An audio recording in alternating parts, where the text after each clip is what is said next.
Bien-aimés dans le Seigneur, nous vous saluons dans le précieux et puissant nom de notre Seigneur Jésus-Christ. Ce matin, mercredi 15 avril 2020, nous voici pour une nouvelle méditation. Cette méditation, nous allons la tirer de Galates, chapitre 2, verset 20. La lettre de Paul aux Galates, chapitre 2, le verset 20.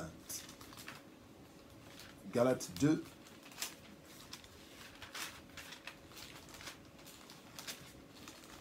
verset 20, un verset très connu.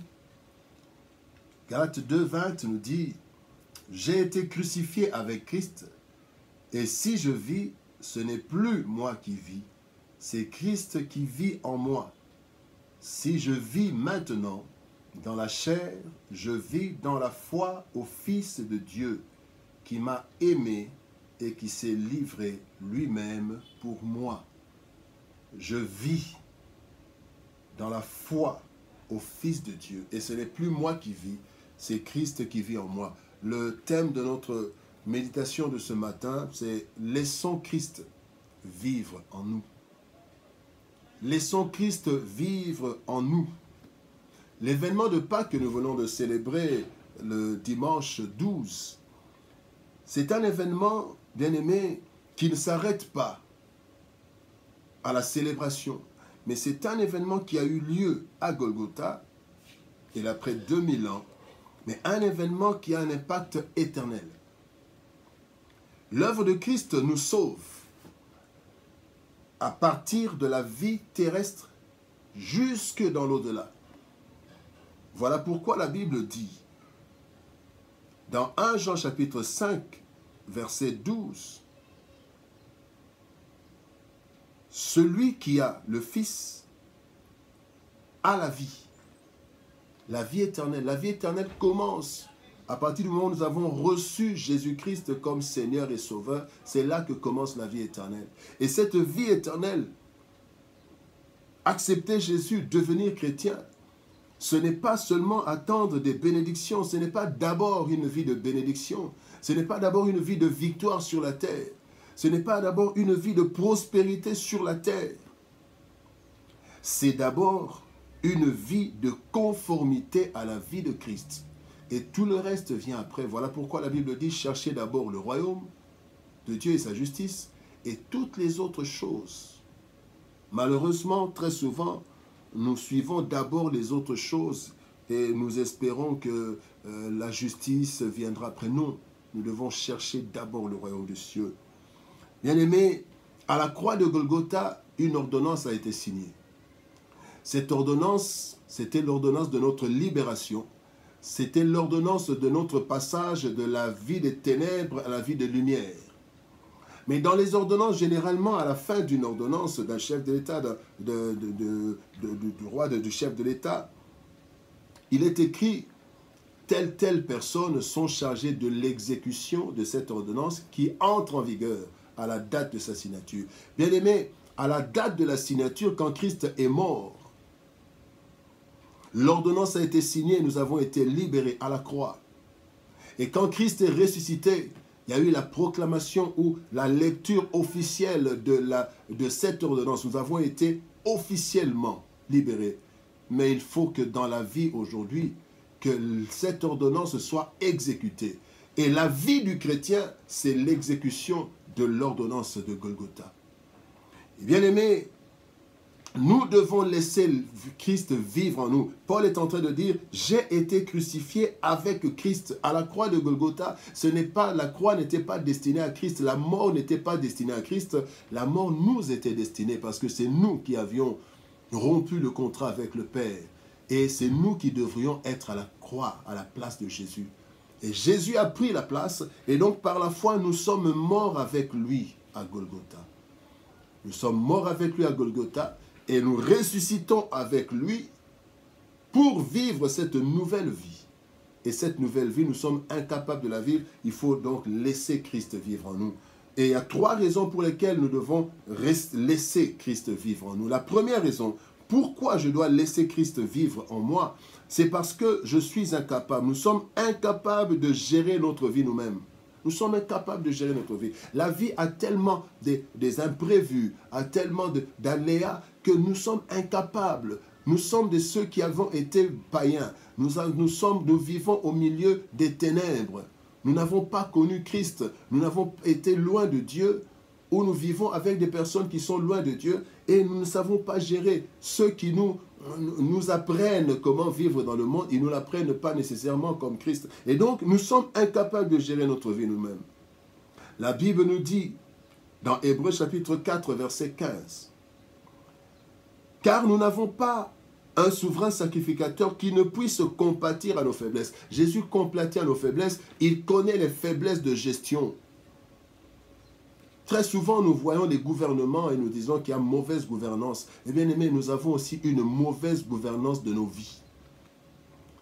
Et pour que nos vies soient gouvernées, il faut un bon gouvernant. C'est Jésus seul qui peut bien gouverner nos vies. Et voilà pourquoi la Bible dit, il peut compatir à nos faiblesses. Il connaît nos faiblesses et c'est lui qui gère. Bien aimé, la première raison pour laquelle nous devons laisser Christ vivre en nous, c'est parce que nous sommes incapables de gérer nos vies seuls. Nous ne savons pas tout ce qui se passe dans le monde et c'est Jésus qui sait exactement. La deuxième raison, c'est que la pression extérieure est telle que seul Christ peut résister aux pressions du monde.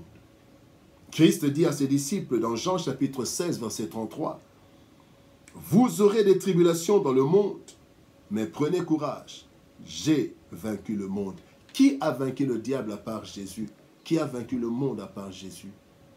Et donc celui qui a vaincu le diable à Golgotha, celui qui a vaincu le monde, quand nous le laissons vivre dans notre vie, c'est lui qui va aussi vaincre toutes les tempêtes, toutes les tentations, tous les combats que nous avons dans la vie. La troisième raison pourquoi nous devons laisser Christ vivre en nous, en tant que disciples, nous devons reproduire la vie de Christ.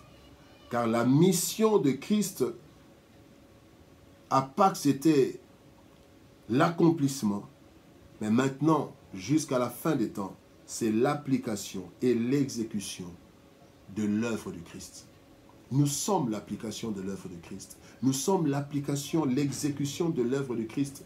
Dans Luc chapitre 10, verset 1er, la Bible dit que Christ avait choisi des disciples de 70 et il les envoya 2 à 2 devant lui dans toutes les villes et dans tous les lieux où lui-même devait aller.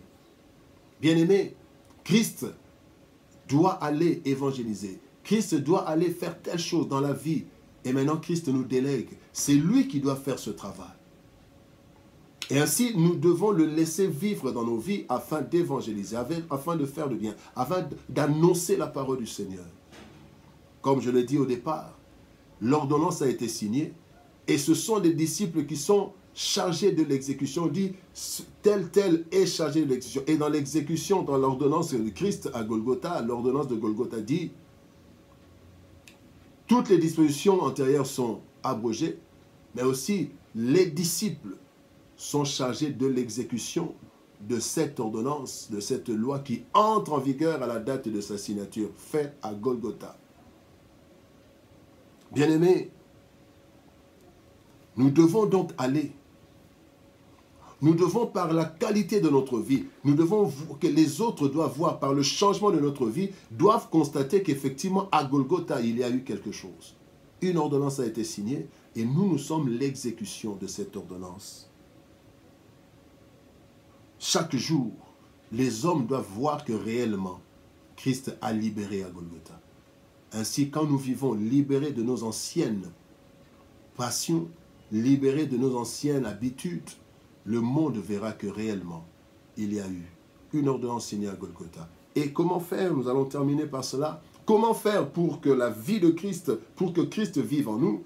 Bien-aimés, il est dit dans 2 Corinthiens chapitre 3, verset 18, « Nous tous qui le visage découvert, contemplons comme dans un miroir la gloire du Seigneur, nous sommes transformés en la même image, de gloire en gloire, comme par le Seigneur. » 2 Corinthiens chapitre 3, verset 18. C'est dans la vie de prière et la vie de méditation. Plus nous contemplons le Seigneur, plus nous serons transformés en la même image, de gloire en gloire, par le Seigneur. Bien-aimés, la vie de méditation, la vie de prière fera que petit à petit, Christ va prendre tous les compartiments de la vie et nous pourrons dire, c'est Christ qui vit en moi. Ce n'est plus moi qui vis, c'est Christ qui vit en moi. Ce n'est plus moi qui vis, c'est Christ qui vit en moi. Ce n'est plus moi qui vis, c'est Christ qui vit en moi. Quel jour de gloire quand Jésus m'a sauvé.